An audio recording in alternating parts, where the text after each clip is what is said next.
제가 신학교 다닐 때에 꼭 읽어야 되는 여러 책 중에 칼바르트의 신학자, 칼바르트라는 독일의 신학자가 쓴 책들을 배워야 되는 과정들이 있습니다.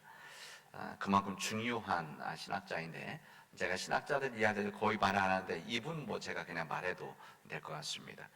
그분이 그런 이야기를 했습니다. 한 손에는 성경을, 한 손에는 신문을, 이런 이야기했습니다. 이 말씀은 사실 우리 기독교인 전체에게 주신 말씀이고, 또 신학을 공부하고 목회자 될 사람들에게 주시는 또한 귀한 도전이었습니다. 한 손에는 성경을, 한 손에는 신문을 가지고 있어야 된다. 우리 목회자들은 성경을 우리 교인들과 이 세상에 전하는 이 역할을 하는 주의 종이죠. 그래서 이 세상 속에 살아가고 있는 우리 교인들에게 하나님의 말씀을 전하기 위해서는 하나님의 말씀 성경과 더불어서 이 시대를 읽을 수 있는 신문을 함께 읽고 이것이 반영되어져야 된다. 이것이 그의 생각이었습니다. 그리고 특히 목회자들은 그런 삶을 살아야 된다. 이렇게 이야기를 했습니다. 이 말씀은 신문을 보지 않는 믿음, 다시 말하면 세상을 읽지 않고 세상이 반영되지 않고, 때론 이제 그 자체 하나님의 말씀, 하나님의 역사, 이 말씀을 전하는 것이 순수하다, 그리고 거룩하다 이야기할 수도 있지만, 이 시대를 읽지 않는 하나님의 말씀이라고 하는 것은 이 시대에 대한 허무주의라고 할 수도 있고, 이 저생과 저 세상, 그리고 천국에 대한 생각만을 하는, 그것만을 바라본 이기주의에 불과할 수도 있다. 이것을 우리에게 알려줍니다. 그래서 우리가 시대에, 그리고 이 사회에, 우리 속에 살아가는 우리들이기 때문에 이 시대와 세상 속 우리가 어떻게 살아가야 될 것인가, 이것이 바로 하나님의 말씀이자 도전이라고 할 수가 있습니다. 여러분, 이제 대통령 선거 17일 남았더라고요. 그래서 이번 대통령 선거 3월 9일에 이루어지는데 참으로 중요합니다. 여러분, 우리 민족의 역사가 진보할 것인가 아니면 퇴보할 것인가 가름하는 중요한 선택이기 때문에 그렇습니다. 우리 기독교인들은 지금 누구를 투표하느냐, 누구를 지지하느냐, 이 문제가 아니라 하나님의 뜻이 무엇인가, 또 하나님의 뜻을 실현할 수 있는 지도자가 누구를 돼야 될 것인가, 이것을 위해서 여러분들께서 기도해 주시길 바랍니다. 이것은 우리가 기도해야 될 일들이죠. 정말 하나님의 뜻을 실현할 수 있는 좋은 지도자가 선택될 수 있도록, 그래서 우리 민족이 정말 이 위기 시대 속에서 이것을 감당하는, 섬기는 지도자가 될 수 있도록 여러분들께서 기도해 주시기를 바랍니다. 우리 구약의 이스라엘 민족들에게 있어서 그들의 긴 역사 가운데 하나님의 놀라운 역사를 가장 많이 체험하고 보았던 때가 언젠가? 이것은 성경에서는 출애굽의 역사라고 할 수가 있습니다. 지난 400년 동안 이스라엘 민족들이 애굽에서 노예로 지내다가 하나님께서는 뜻이 있으셔서 다음 새로운 역사를 위해서 그들을 출애굽을 시키시게 되어집니다. 이 출애굽을 인도했던 하나님의 종 모세는 애굽의 최강의 존재였었던 이 바로 왕과 함께 10번의 싸움을 하게 되어집니다. 이 10번의 싸움이라는 것은 자연을 이용한, 자연을 통해서 나일강의 핏물이 바뀌고 파리가 나오고 개우리가 나오고 우박이 쏟아지고 끝내는 이제 장자들, 마다들이죠. 장자들, 그리고 동물의 맛배, 첫 번째 태어난 동물들, 심판하는 싸움이 있게 되어집니다. 그 싸움 이후에 이제 이스라엘 민족들이 출애굽을 하게 되어집니다. 그들은 성경에 보면 장정 60만, 남자 60만, 그러니까 가족들까지 하면 한 200만의 히브리 민족들이 출애굽을 하게 되어집니다. 근데 출애굽을 했는데 멀리 가지 못해서 이 애굽의 바로 왕이 마음이 바뀌게 되어졌고, 이 바로 왕은 그들을 내보낼 수 없다. 왜냐하면 그 숫자가 나간다는 것은 그 노동력을 잃어버린다는 것은 그게 다 물질과 돈 아닙니까? 그래서 이 마음이 바뀌어서 그들을 잡으러 보냈습니다. 그런데 이 병마가 군인들과 함께 이 출애굽했던 이 히브리 민족을 쫓아오게 되어집니다. 뒤에는 이 병마가 쫓아오고 앞에는 홍해가 막혀 있는 이 상황 속에서 하나님께서는 모세를 통해서 모세 지팡이로 물을 가름을 통해서 이스라엘 민족이 강을 건너게 되었습니다. 마른 땅을 건너게 됩니다. 우리 종종 이 성경에 있는 이야기 영화로 나오는 것들을 여러 보신 분이 많이 있습니다. 이것은 대체로 다 컴퓨터 그래픽으로 하는 것들이죠. 그리고 만화로 그리는 것들 만화로 다 그립니다. 이게 무슨 말이냐면 현실적으로 사람들이 해낼 수가 없다, 그런 이야기입니다. 이런 일을 이스라엘 민족이 그것을 그대로 본 것입니다. 출애굽을 하는 과정들을 보았고 기적과 같은 일들이었죠.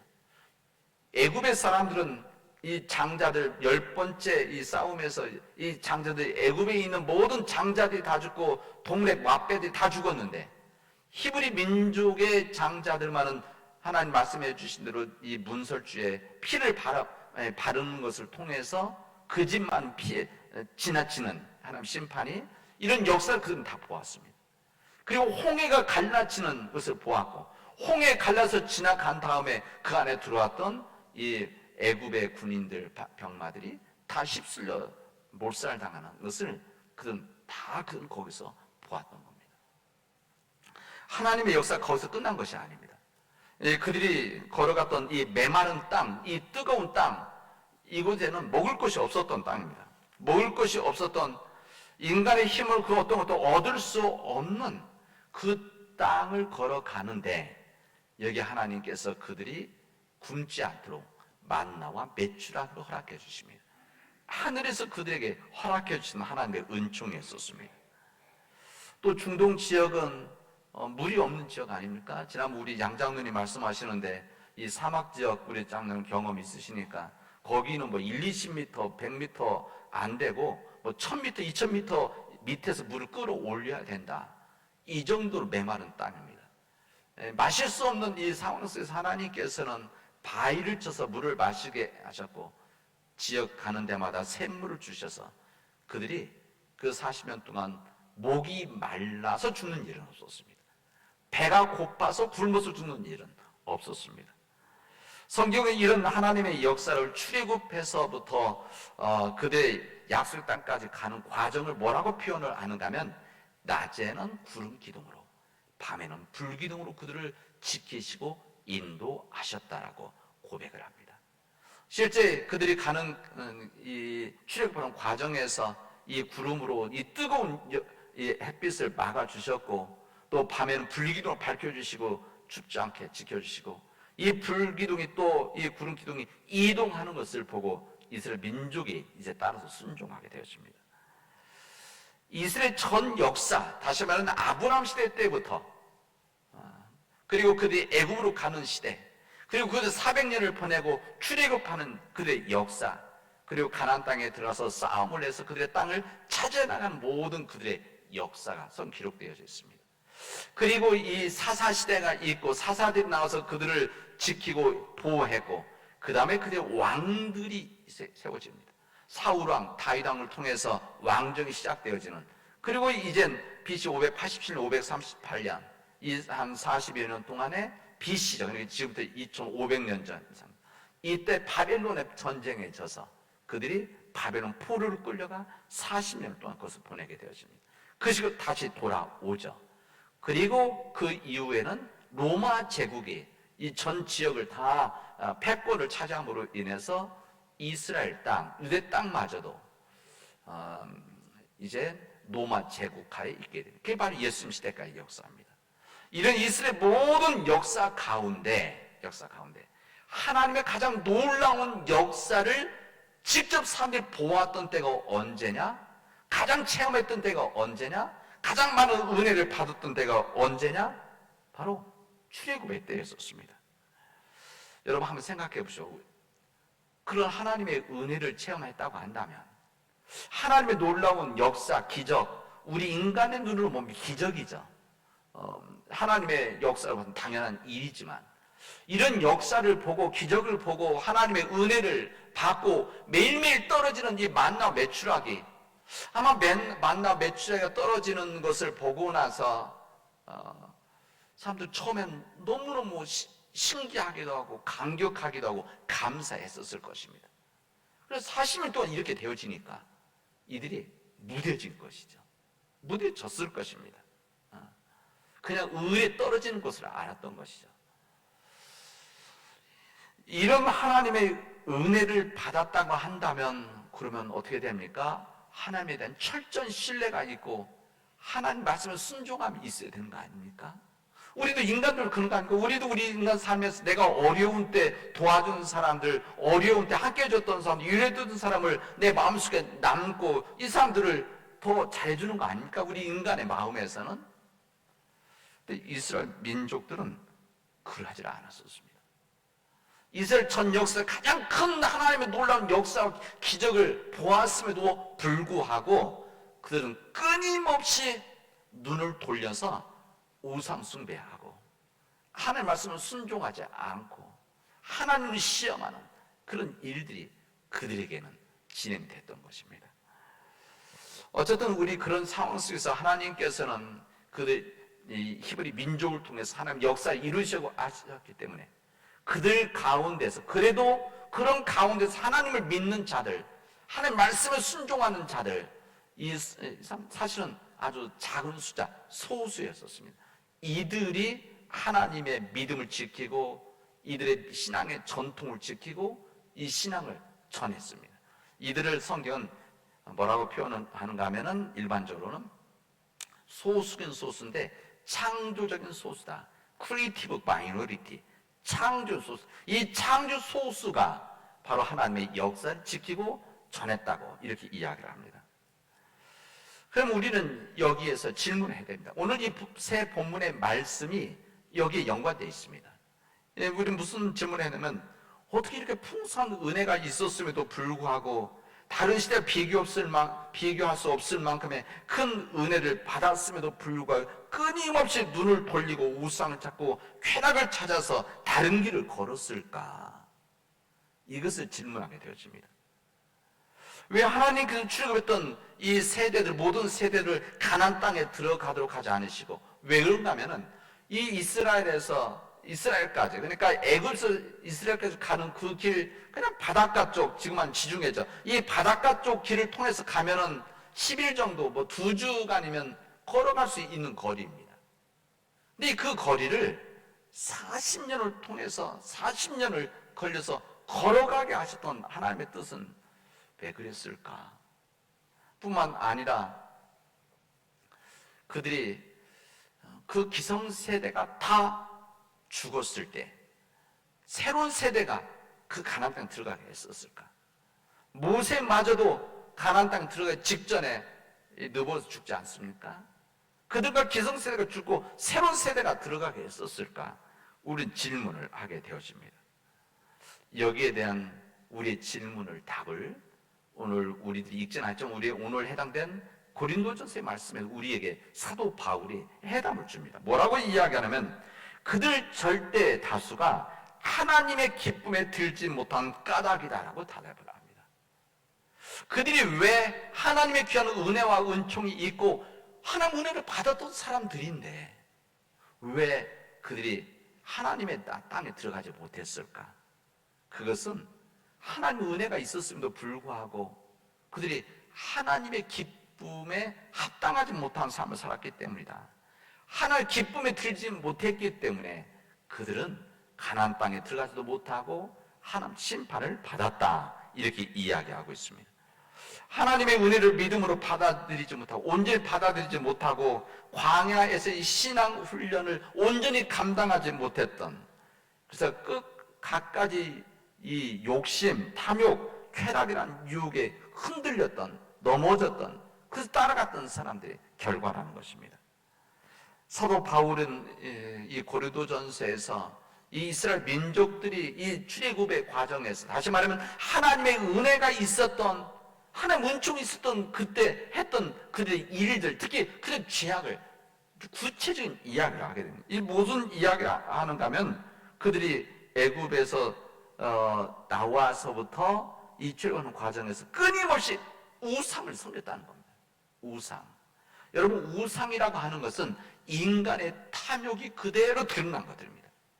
이 우상, 무속, 주속, 이런 무당, 이런 일들은 인간이 가지고 있는 탐욕을 그대로 드러내서 이것을 추구해 나가려고 하는 것이 바로 이 무속들이고 우상들입니다.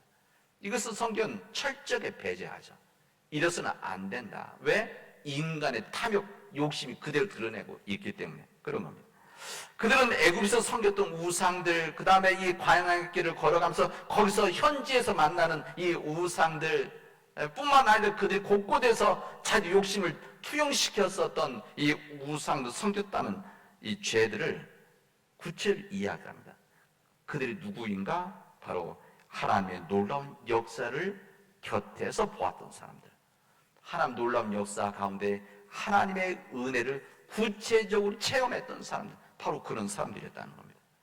그들이 행했던 죄 또 무엇인가? 그들이 음행했다는 겁니다. 음행하는 죄였다. 하루에 이것 때문에 23,000명이 죽었다라고 그렇게 증언합니다. 음행했다는 것은 무슨 말이냐면 하나님의 말씀 앞에 순종하지 않았다, 그런 이야기입니다. 그렇게 허락해 준 율법을 지키지 않고 딴 마음을 가졌다. 이 음행의 죄로 인해서 그들이 23,000명이 죽었다. 근데 그들이 어떤 사람들인가? 하나님의 은혜를 찬양했던 사람들이고 하나님의 은혜 앞에 감사했던 그런 사람들이란 말이에요. 눈을 직접 보았던 사람들이랍니다. 그들은 뿐만 아니라 하나님이 시험하는 죄를 졌습니다.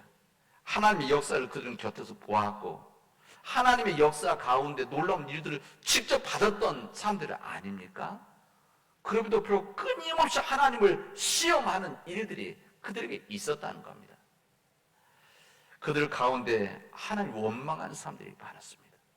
그들이 출애굽하면서부터 나와서 끊임없이 애굽에서 옛 생활들, 애굽에서 먹었던 고기, 노예로 살았던 돌아가자라고 하는 이런 불평과 불만함, 특히 어렵고 힘들 때마다, 어렵고 힘든 때마다 그들을 기적적으로 그들을 구원하신 하나님을 기억하는 것이 아니라 옛 모습 편안했던, 무슨 말이면 노예로 지냈던 그때는 그냥 무기력하게 수동적으로 끌려가는 삶, 이 삶을 살았던 이때를 그리워했었다. 그래서 이것 때문에 하나님을 원망했다는 겁니다. 끊임없이 왜 뜨거운 땅을 걸어가야 되느냐? 왜 우리가 이 힘든 시간들을 보내야 되느냐? 이런 생활 속에서 하나님을 원망했다는 겁니다. 그런 히브리 민족이었었습니다. 이게 바로 어떤 히브리 민족이냐? 하나님의 은혜를 받고 출애굽의 은혜를 받고 구원함을 받았던 이스라엘 민족이었다는 것을 그들이 알려주십니다. 근데 이 사도 바울은 이 문제를 이렇게 이야기합니다. 사도 바울은 이 역사를 기록하면 성경의 이 출애굽기서부터 이 신명기까지 이 기록해 놓은 이 내용은 하나님의 백성 우리에게 본보기가 되기 위한 역사다, 이렇게 분명하게 말씀하십니다. 그러니까 하나님께서 이스라엘의 민족을 통해서 보여주시던 이 출애굽에서부터 신명기까지 그들이 출애굽하는 모든 역사를 성경에 기록해주고 우리에게 전해준 것은 우리의 본보기가 되어져서 하나님의 백성들이 이런 삶을 살았고 이런 문제가 있었고 이런 죄를 저질렀었다. 그럼에도 불구하고 하나님은 사랑하셔서 그들을 가나안 땅으로 이끄셨다는 것을 우리의 역사의 교훈을 주시기 위함이라고 우리 고린도전서 말씀하고 있습니다. 우리가 이것이 모든 역사가 교훈이 되어져서 우리를 깨우치시고 그런 길을 걸어가지 않도록 주시기 위한 하나님의 교훈이었다는 겁니다.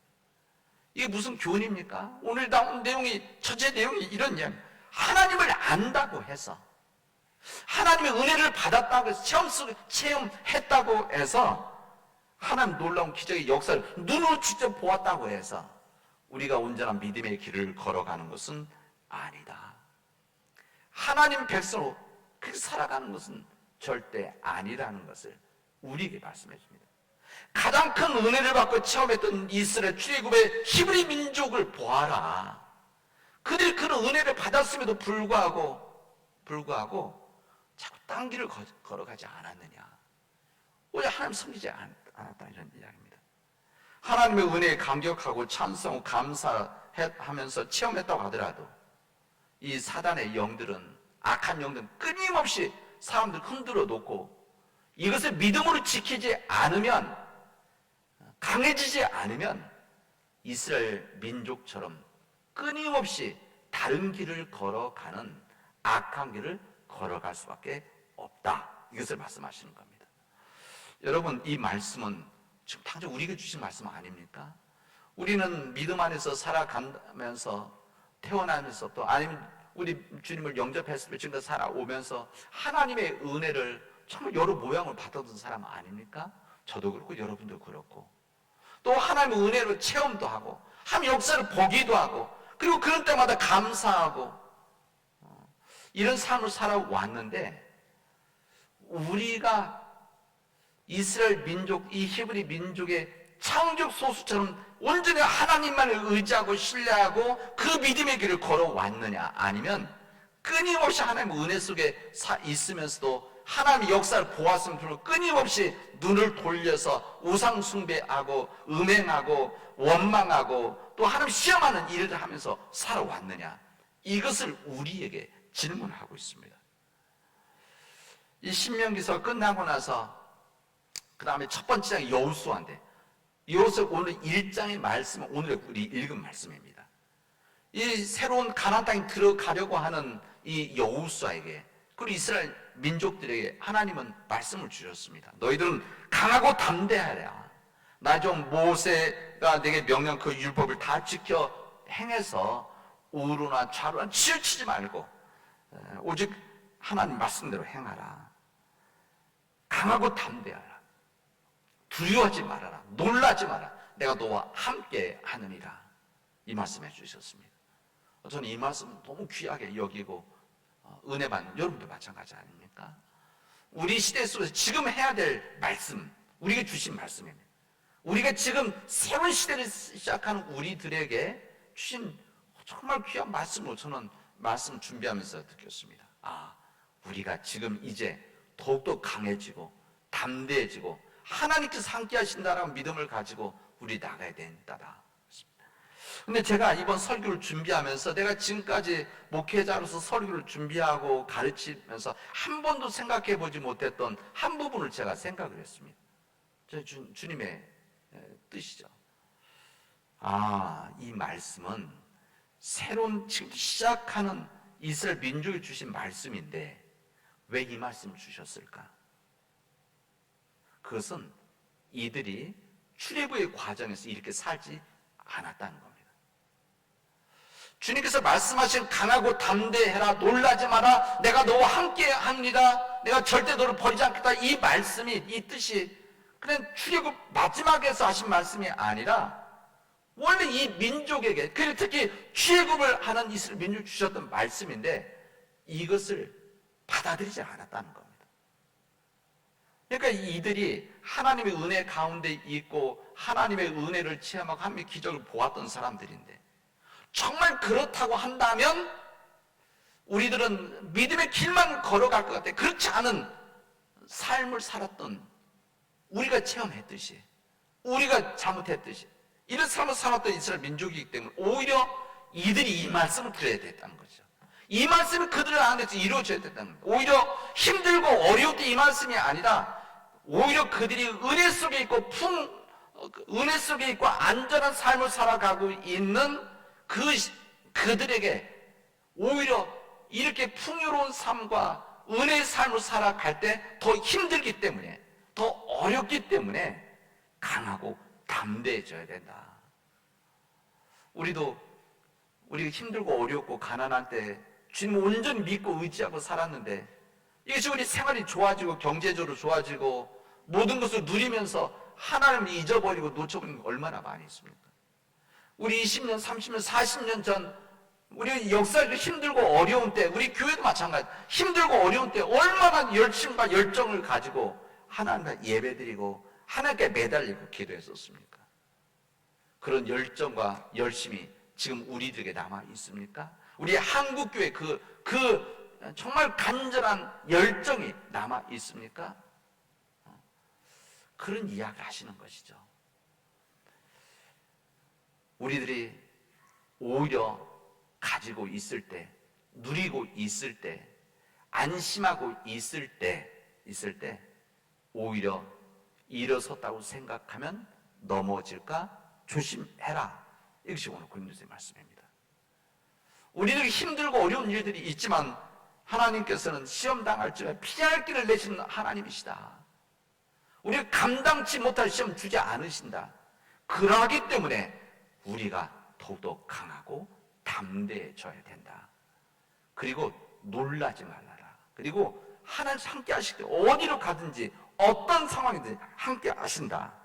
이 말씀하시는 겁니다. 우리가 지금 주연절 7째 주일인데 다음 주 지내고 이제 사순절이 시작이 되어집니다. 이 갈릴리에 오셔서 복음을 가르치시고 병자를 고치던 우리 주님, 이제 예루살렘으로 올라가는 준비를 하는 그런 과정에 있습니다. 이 올라가는 이 길이, 예루살렘 올라가는 길이 그냥 예루살렘 유람길이 아니었습니다. 바로 주님의 길, 그 길은 십자가의 길이었습니다. 이 제자들이 이제 올라가는 그 길, 주님이 앞장서서 걸어가시는 그 길, 성경에 그렇게 되어 있죠. 주님께서 앞장서서 가고 제자들이 뒤따라 왔다 하는데, 예루살렘 올라가는 그 길은 주님의 길, 그 길이 제자들은 영광의 길이라고 생각했고 우리 주님은 십자가의 길로 그 길을 걸어갔던 겁니다. 여러분, 예수님을 따르는 길은 그저 개나리 피는 봄날, 가벼운 봄나들이 가는 그런 길이 아닙니다. 우리 예수님이 걸어갔던 그 길은 우리들이 선택가도 되고 안 가도 되는 그 길, 영광의 길을, 빨간 카페트가 깔려져 있는 그런 화려한 길이 아니라 좁은 문을 통해서 좁은 길을 가야 되는 그런 길, 주님의 십자가의 길입니다. 주님께서는 그 길을 우리에게 허락하시고 우리를 부르시고 계십니다. 너희들이 어떤 길을 걸어갈 것이냐, 어떤 길을 너희들이 선택할 것이냐, 그 길을 온전히 걸어갈 때에 주님은 우리에게 영광의 길로 인도하신다고 말씀하십니다. 손에 쟁기를 잡고 뒤를 돌아보는 자는, 오늘 주님 말씀 아닙니까? 손에 쟁기를 잡고 뒤를 돌아보는 자는 하나님의 나라에 합당하지 아니하다. 사람들이, 이스라엘 민족이, 히브리 민족들이 하나님의 길을 걸어가면서 끊임없이 뒤를 돌아다보고 끊임없이 옆을 바라보면서 온전한 길을 걸어가지 못함으로 인해서 하나님 땅에 들어가지 못했던 역사를 우리가 들었는데, 우리가 그런 길을 걸어가서는 안 된다는 겁니다. 우리들은 결심은 했는데, 주님의 제자들처럼 그 길을 결심은 했는데 그 길을 잘못 판단해서 우리가 세상의 화려함과 영광을 위한 그 길이 아니라는 것을 주님 끊임없이 이야기하는데도 제자는 끊임없이 그것을 추구했던 이 제자들을 향해서 주님은 손에 쟁기를 잡고 뒤를 돌아보지 말아라. 온전히 주님만을 바라보고 그 길을 나아가면 하나님께서는 그 길이 힘든 십자가의 길이지만 영광의 길로 인도하실 것이다. 그리고 형통하게 되어질 것이다. 이것이 바로 주님의 말씀이자 여호수아에 주셨던 구약의 말씀입니다. 이 말씀도 살아가는 우리 사랑하는 교우들이 되어지를 주님의 이름으로 축원하겠습니다. 기도합시다. 하나님, 우리는 구원받은 주님의 자녀로 하나님의 구원상에 선택받은 부름받은 사람이라는 것을 끊임없이 우리들이 고백하면서도 온전히 주님의 길을 걸어가지 못했던 우리 연약함과 부족함을 고백합니다.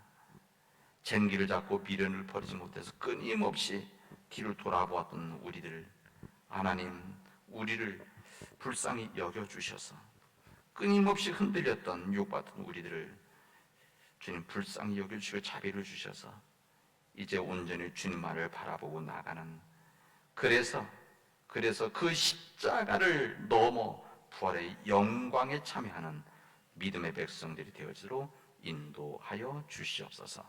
이 모든 말씀을 예수님의 이름으로 기도합니다. 아멘.